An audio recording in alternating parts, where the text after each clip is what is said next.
And he, bearing his cross, went out to a place called the place of a skull, which is called in Hebrew Golgotha, where they crucified him, and two others with him, one on either side, and Jesus in the center.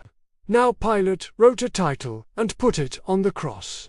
And the writing was, Jesus of Nazareth, the King of the Jews. Then many of the Jews read this title, for the place where Jesus was crucified was near the city, and it was written in Hebrew, Greek, and Latin. Therefore the chief priests of the Jews said to Pilate, "Do not write, the King of the Jews, but," he said, "I am the King of the Jews."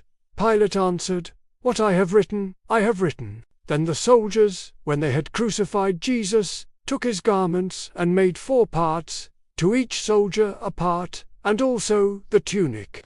Now the tunic was without seam, woven from the top in one piece.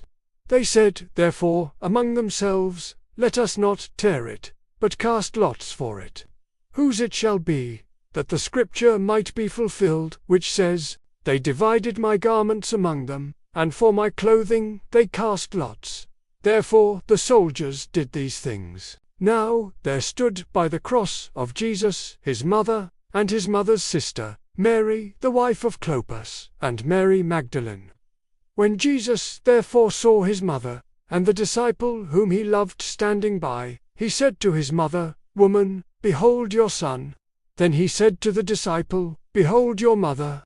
And from that hour that disciple took her to his own home. After this, Jesus, knowing that all things were now accomplished, that the scripture might be fulfilled, said, "I thirst."